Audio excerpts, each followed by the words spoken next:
Dear students, in this video we will discuss about AC circuits containing capacitance only.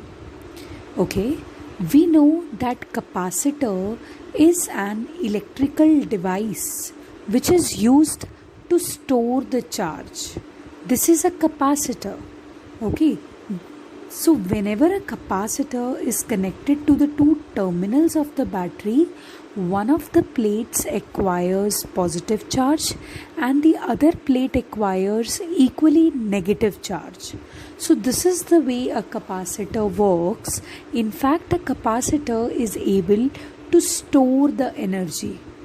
But the question is, what will happen if I will replace this battery by an AC source?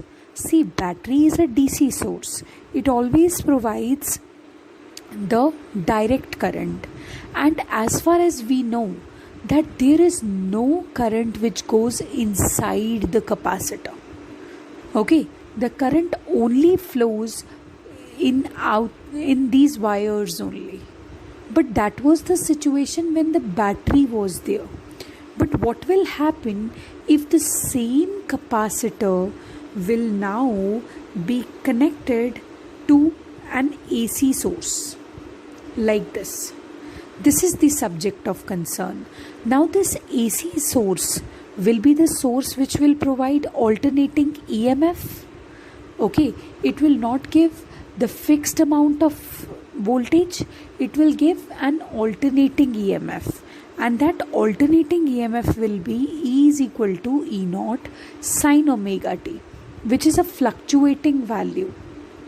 At times you will see that this side is positive and this is negative. At some other times you will see that after half cycle this becomes negative, this becomes positive. So this is a source which provides you fluctuating value of EMF. So suppose at a time t, at some time t, this is positive and this is negative, so that the current flows and the capacitor gets charged. And suppose Q amount of charge is there which is stored in the capacitor. Okay, because of this EMF. Fine. Now say now if the charge stored is Q, so this plate for that instant of time, सिर्फ उसी time के लिए, this will become positive and this will become negative. So this means some potential difference is developed across these two plates because of the current flowing. And always remember that the capacitor charges and discharges continuously. Okay, because for first half cycle this is positive, this is negative, and the capacitor has a different charge. For the next half cycle the capacitor has again a different charge. So what is the potential difference? We know that capacitor follows a relation, charge stored is equal to capacitance of the capacitor multiplied by the potential developed across the capacitor CV. Okay, so V will be equal to Q upon C. अब जो इधर potential difference generate हुआ होगा capacitor के अंदर, वो उस वक्त में जितना ये जो सोर्स है ये जितना EMF सेंड कर रही है उस टाइम पे, ये उस EMF के इक्वल होगा. अब वो सोर्स उस टाइम पे कितना EMF सेंड कर रही है? E naught sin omega t. This means E naught sin omega t is equal to capital V, which is, see, capital V is the potential developed across the two plates of the capacitor. But we know that this device, this AC source is sending some EMF. Okay, it is providing some potential difference. So the difference here will be equivalent to that EMF of that instant. Okay, so V is equal to E naught sin omega t. But V is equal to Q upon C. as we have discussed just now. So this is like this. So Q is equal to C E naught sine omega t. Take this C to the other side. Now you should not forget your target. In the previous two derivations, what you have studied, that we connected AC source and we were finding out the equation of current, and so that we can compare equation of EMF and equation of current. Okay, so our target is to ultimately find out equation of current. So we know that we have found the equation of charge. Current is equal to charge upon time, dq by dt. So current will be equal to d by dt of q.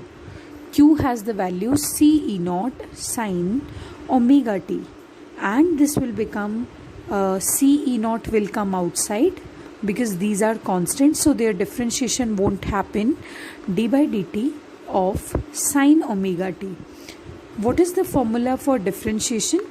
So the differentiation of sine omega t will be cos omega t multiplied by the differentiation of the angle, which is omega. Angle की differentiation करोगे D by D T of omega T, that will be omega only, no, because omega is constant, so it will be outside and it D by D T of T, D T by D T cancel, so omega ही बचता है ना. So omega, combine it here, omega C E naught cos omega T. This is the value of current. देखो EMF की equation थी आपके पास, current की इक्वेशन आपने फाइंड आउट कर ली, and after that what you are going to do, C I is equal to omega C. Always remember you cannot compare these two equations because one is in the form of sine omega t, the other is in the form of cos omega t. So you need to convert cos omega t in sine. So how can you do this? Keep the stuff as it is. Cos omega t को आप क्या लिख सकते हो? You know that sine pi by 2 minus theta is equal to cos theta. You know sine pi by 2 plus theta is equal to cos theta. ये भी पता है आपको, लेकिन मैं cos ओमेगा t को sin pi by 2 minus omega t नहीं लिख सकती, क्योंकि मुझे जिस इक्वेशन से कंपेयर करना है उसमें प्लस में ओमेगा t है और यहाँ पे मेरे पास माइनस में ओमेगा t बन जाएगा. So I cannot compare. And there is no negative sign here so that I can balance. That also I cannot do. है ना, कोई negative sign भी नहीं है जिससे मैं balance कर सकूं. So I will be using this equation. So cos omega t can be written as sine pi by 2 plus omega t, because sine 90 plus theta is second quadrant, and in second quadrant sine is positive, but since this is pi by 2, so it will be converted to cos also. So I have converted this, right? Now major thing, I is equal to E naught upon 1 upon omega c. Can you write it? E naught 1 upon omega c jump करके, तो ये वैसे ही वही equation बनने वाली है. It's just the form that I have given you, sine pi by 2 plus omega t. Now listen to me very carefully. Sine of theta, where theta could be anything, sine of theta is a dimensionless quantity because sine theta means perpendicular upon hypotenuse. So it's a dimensionless quantity. इसकी कोई dimensions नहीं है, लेकिन LHS तो RHS के equal होनी चाहिए. तो अगर इसकी कोई dimensions नहीं है, इसका मतलब ये सारा जो quantity है ये current ही है, क्योंकि current equals to current होगा ना logically. So this means this all stuff is current. So let me put it I naught. So I is equal to I naught sine pi by 2 plus omega t. In place of this stuff I have written I naught. Here I naught is E naught upon 1 upon omega c. But we know that current is always equal to EMF upon resistance. So is this means that this is something which is equivalent to resistance? Of course, yes. This is a resistance which is offered by the capacitor when it is connected with AC source. ध्यान में रखना कि ये AC source के लिए जो resistance है ये वो है. सो इसको we will name as capacitive reactance. Do you remember the inductive reactance that I taught you? That was XL and this XC is capacitive reactance, and let me put it as 1 upon omega C. Okay, so 1 upon omega C, XC is equal to 1 upon 2 pi nu C, because omega has the value 2 pi nu. Now the target is, if the circuit is a DC circuit, DC nu means the frequency of with which you are changing the polarity of current. If you are talking about DC circuit, nu is equal to 0. So XC is equal to 1 upon 2 into pi into 0 into C. So this all stuff becomes 0. 1 upon 0 means infinity. तो XC तो resistance है, क्योंकि ये देखो ना, E not 1 upon omega c, इस सारी चीज़ को आपने नाम दिया XC. और वैसे भी current is equal to voltage upon resistance. So this stuff is resistance only. It has the units equivalent to ohms only.